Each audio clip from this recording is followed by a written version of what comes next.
Депрессия и утрата смысла жизни. В мой 40-й год, что я живу, мне это более чем знакомо. Но как все хорошее надоедает, так плохое мне надоело еще больше. В данном случае я говорю о депрессии и как с ней бороться или вообще не встречаться мужчине, да и женщине, наверное, моих годов или около того.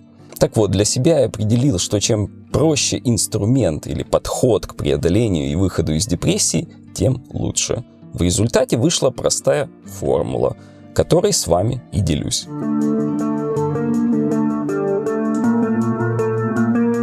Прежде всего нужно обратить внимание, что психологически здоровое состояние отличается от болезненного балансировкой. Когда здоровому человеку плохо, его организм стремится восстановить нормальное состояние. Переломанные кости срастаются, вирусная инфекция подавляется антителами, голод заставляет поесть и восстанавливает уровень сахара после спортзала. Но больной организм действует наоборот, усиливает болезнь, иммунные реакции не работают.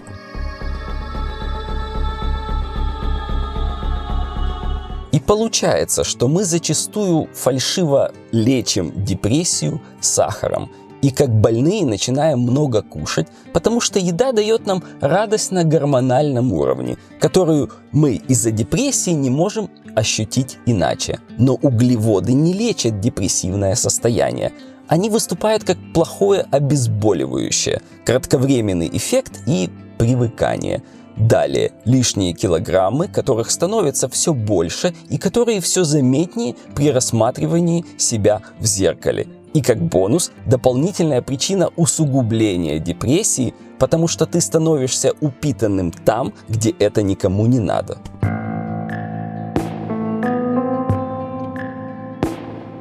То есть правильный ответ, правильные действия при депрессивном состоянии – перестать кушать. Лечебное голодание выведет вас из депрессии.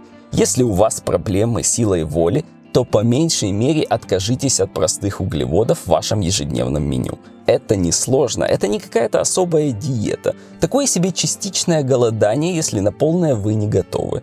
Ну и надо учесть, чтобы здоровье вам это голодание позволяло.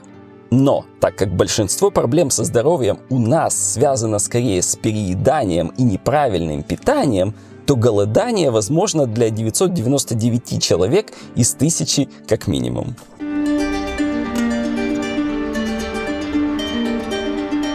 Вот еще подумайте, при голоде сработает и другой фактор, благоприятный для выхода из депрессии. Если у вас нет хлеба, у вас одна проблема. Если у вас есть хлеб, у вас много проблем. Ведь люди, вынужденные тяжело зарабатывать на хлеб насущный, имеют понятный смысл жизни – добыть пропитание. Они не впадают в депрессию. Поэтому имитация тяжелой жизни временным голоданием работает почти всегда и почти для всех.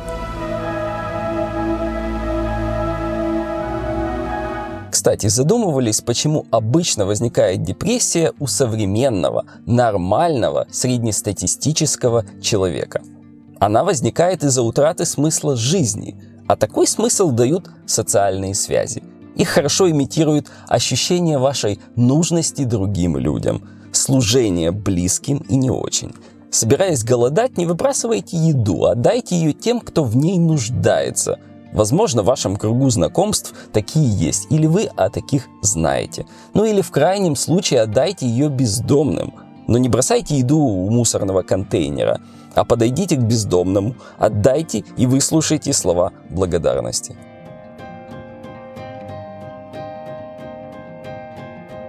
Опротивили люди? Ну, покормите котиков, собачек и птичек. Только прошу вас, если вы сердобольны, не тащите их к себе домой, если вы не живете в частном доме.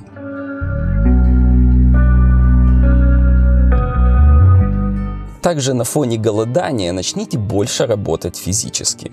Нет подходящей физической работы, которую можно практиковать во время голодания, пойдите в спортзал, отправьтесь на изнуряющую пробежку или тренировку.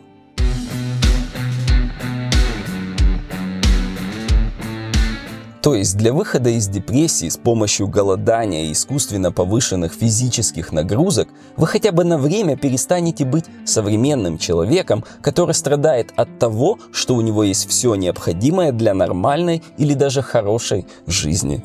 И тогда впереди нас ждет много новых побед, впереди нас ждет нового мира рассвет. Всем спасибо, всем пока, с вами был Ави.